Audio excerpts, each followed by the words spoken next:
Dukun-dukun Rusia telah meminta kepada roh untuk memberikan kemenangan negara itu dalam konflik di Ukraina dan kesehatan yang baik untuk pasukannya. Sebagai bagian dari ritual besar yang berlangsung di Republik Tuva di Siberia Selatan.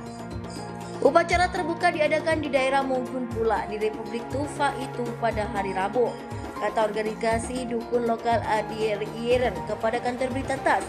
Ritual serupa juga dilakukan di bagian lain negara itu, tambahnya. Hari titik balik matahari musim panas dipilih untuk acara tersebut karena ini adalah waktu yang sangat kuat yang dianggap menguntungkan untuk mendapatkan dukungan dari roh dan leluhur untuk akhir musim panas yang sukses. Jelas organisasi tersebut sebagaimana dilansir Rusia Today.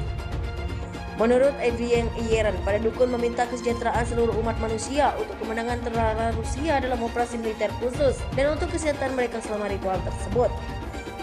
Perdukungan adalah sistem kepercayaan yang dianut oleh beberapa masyarakat ada di Siberia dan wilayah Rusia lainnya yang memandang manusia sebagai bagian dari kosmos, dengan dukun dianggap sebagai mediator antara dunia yang hidup dan orang mati. Kepercayaan ini dianut oleh Burian, Evans, Yakut, Tufan, dan kelompok etnis lainnya. Akhir tahun lalu, para dukun di Peru mengeluarkan prediksi bahwa konflik Ukraina akan berakhir pada musim panas 2023. Semua ini akan tenang, damai, ketenangan akan datang. Itu yang kami lihat, kata dukun Cleve Sedano yang tinggal di Lima kepada Reuters. Menurut Sedano, perjanjian damai antara Moskow dan Kiev akan ditandatangani Agustus ini. Rusia menyatakan bahwa pihaknya sangat ingin menyelesaikan konflik di meja perundingan. Namun Moskow mengatakan kurangnya proposal yang masuk akal dari Kiev dan pendukung baratnya sejauh ini membuatnya tidak punya pilihan selain terus berusaha mencapai tujuannya di medan perang.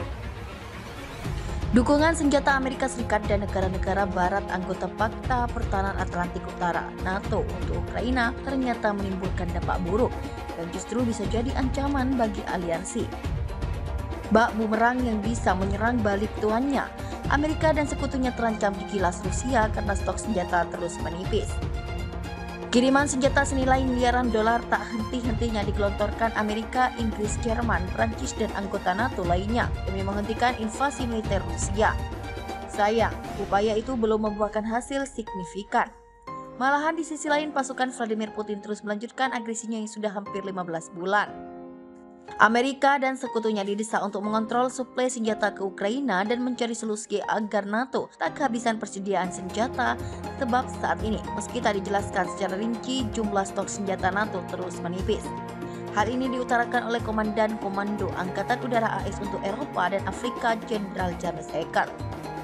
Timbunan senjata Amerika Serikat dan sekutunya di Organisasi Perjanjian Atlantik Utara NATO menjadi sedikit berbahaya tanpa solusi jangka pendek, ujar hacker dikutip dari The Aerospace Times dalam konferensi Angkatan Udara dan Luar Angkasa di London pekan lalu. Mantan Komandan Komando Udara Sekutu Aircom mendesak sekutu NATO untuk berpikir serius tentang persediaan senjata mereka.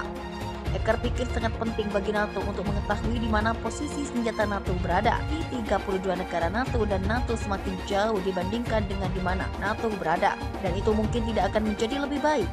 Ya, ini bukan hanya dalam jangka pendek. NATO harus memastikan dalam jangka panjang NATO tetap memiliki basis industri yang dapat meningkatkan apa yang NATO miliki, ujar Hacker. Pada 7 Juli 2023 lalu, Departemen Pertahanan AS merilis data nilai bantuan sejak invasi militer Rusia digelar pada 24 Februari 2022. Amerika telah mengirim senjata senilai lebih dari 41,3 miliar dolar. Jumlah tersebut termasuk lebih dari 15 miliar dolar atau setara dengan 225 triliun rupiah yang diambil dari stok pribadi militer Amerika Serikat. Penasehat Keamanan Nasional Amerika Serikat, Jake Sullivan, telah mengungkapkan pandangannya mengenai masa depan Ukraina yang terletak di dalam NATO. Namun ia juga menegaskan bahwa terdapat persyaratan tertentu yang harus dipenuhi oleh Ukraina sebelum dapat bergabung dengan aliansi tersebut, termasuk penyelesaian konflik dengan Rusia. Dalam wawancara eksklusif dengan CBS pada minggu lalu, Sullivan dengan tegas menyatakan bahwa NATO memiliki komitmen untuk menerima Ukraina sebagai anggota. Meskipun belum ada undangan resmi atau batas waktu yang ditetapkan, pernyataan ini disampaikan selama konferensi tingkat tinggi KTT NATO pada minggu lalu di Vilnius, Lithuania. Masa depan Ukraina ada di NATO. AS bersungguh-sungguh itu bukan untuk dinegosiasikan. Itu adalah sesuatu yang sekarang telah dilakukan oleh 31 sekutu, kata Sullivan. Ini mengacu pada pernyataan akhir yang diliris pada akhir KTT, di mana semua anggota aliansi berjanji untuk pada akhirnya menerima Ukraina ke dalam blok tersebut setelah sejumlah persyaratan dipenuhi. Dikutip dari laman Russia Today pada hari Selasa 18 Juli 2023, Sullivan mengatakan bahwa penerima Ukraina ke dalam NATO pada saat ini akan berimbas pada konfrontasi secara langsung antara blok tersebut dengan Rusia. Memasukkan Ukraina ke NATO saat perang sedang berlangsung berarti NATO berperang dengan Rusia. Itu berarti Amerika Serikat berperang dengan Rusia. Dan baik NATO maupun Amerika Serikat tidak siap untuk melakukan itu, tegas Sullivan. Ukraina menekankan bahwa mereka telah memenuhi semua persyaratan untuk bergabung dengan blok yang dipimpin AS dan mengaku bingung mengenai langkah tambahan seperti apa yang harus mereka lakukan untuk memenuhi syarat keanggotaan. Kapan persyaratan itu dipenuhi? Apa syarat-syarat itu? Siapa yang harus merumuskannya? Apakah mereka? Kata Menteri Luar Negeri Ukraina Dmytro Kuleba pada minggu lalu. Sementara itu, Presiden Ukraina Volodymyr Zelensky mengecam NATO karena gagal memenuhi tuntutan keanggotaan negaranya dan menyebut kurangnya peta jalan menuju aksesi belum pernah terjadi sebelumnya dan tidak masuk akal. Ia menegaskan bahwa keraguan NATO adalah tanda kelemahan. Menteri Pertahanan Inggris sebut Rusia terlalu rapuh untuk melawan NATO. Sejak mendapat pemberontakan dari kelompok paramiliter, Rusia dinilai jauh lebih rapuh bahkan telah hancur dari dalam. Begitu yang disampaikan Menteri Pertahanan Inggris Ben Wallace dalam sebuah pernyataan. Menurutnya, perpecahan di antara militer Rusia membuat negara itu melemah dan Ukraina sangat mungkin memenangkan perang. Wallace pikir Rusia jauh lebih rapuh daripada yang mereka tunjukkan. Ukraina bisa menang dalam perang ini. Dia kemudian menyoroti sikap Presiden Vladimir Putin. Wallace menilai bahwa pemimpin Rusia itu menunjukkan sikap kehati-hatian dalam melawan NATO. Itu terlihat dari bagaimana selama hampir 17 bulan perang, pasukan Rusia tidak pernah menyentuh daerah-daerah NATO terdekat seperti di Estonia dan Latvia.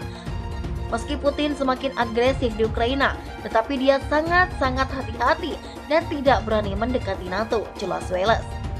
Menurut Wallace, itu berkaitan dengan pasal 5 perjanjian NATO, di mana serangan terhadap satu anggota dianggap sebagai serangan terhadap semua anggota. Ini membuktikan bahwa aliansi NATO berfungsi sebagai upaya meningkatkan jaminan keamanan negara, kata Wallace. Sejak Perang Dingin, Rusia memiliki hubungan yang buruk dengan NATO. Perluasan keanggotaan NATO dinilai sebagai upaya untuk mengepung Moskow setelah Pakta Warsawa dibubarkan.